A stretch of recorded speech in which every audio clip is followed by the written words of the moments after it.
parts of Johannesburg flooded yet again, just days after a massive storm wreaked havoc in the city. Areas, especially in the south of Joburg, appear to be the hardest hit. In fact, major roads, highways, as well as homes have been affected. Let's get you a sense of what else we know at this stage. Bring in the JMPD spokesperson, Xolani Fihla, who joins us via our telephone line this morning. Xolani, great to have you on the program.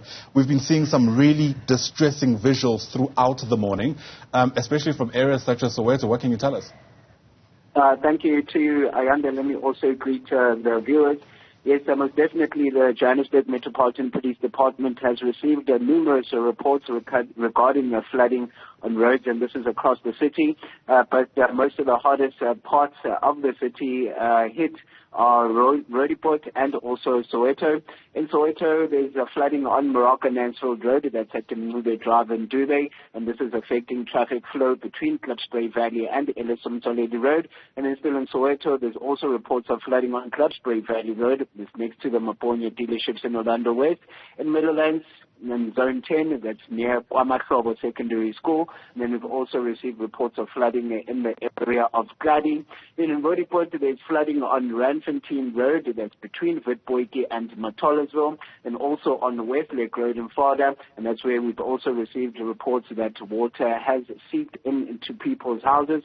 Then there's also flooding on Main Reef Road and on Albertina Sisulu Road in Florida between the Westlake Road and Hubbard Street. And there's reports of flooding on Hendrik Potgieter Road. There's traveling between 14th Avenue and Reinsig. The road is flooded at more than 10 points. And in Discovery, Kilburn Street, that's been closed off to traffic between Allen Wells and Clip Road.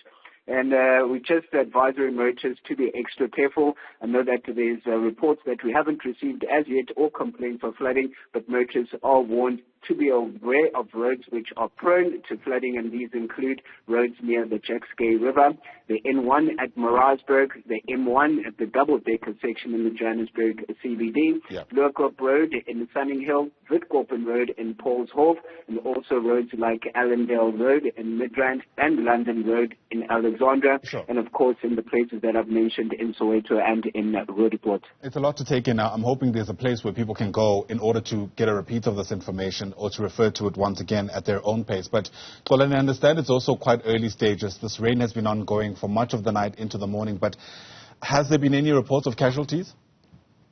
At this present moment, we haven't received any reports of people being injured or vehicles being swept away.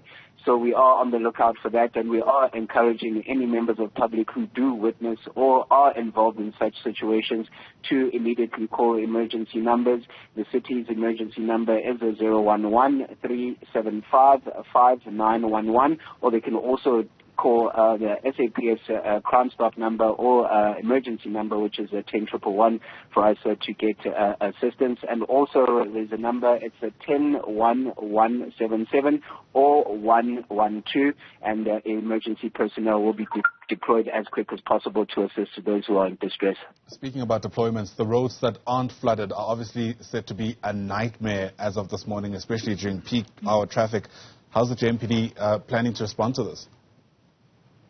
Definitely, it is a difficult one, especially with the heavy rains, so it makes it really difficult for us to deploy pointsmen. But officers have already been deployed in the worst areas affected, just to ensure that motorists are safe and that traffic is congested and congestion is relieved from those areas. Xolani Fihla, thanks for speaking to us. Xolani speaks for the JMPD. Once again, thanks very much indeed for your time.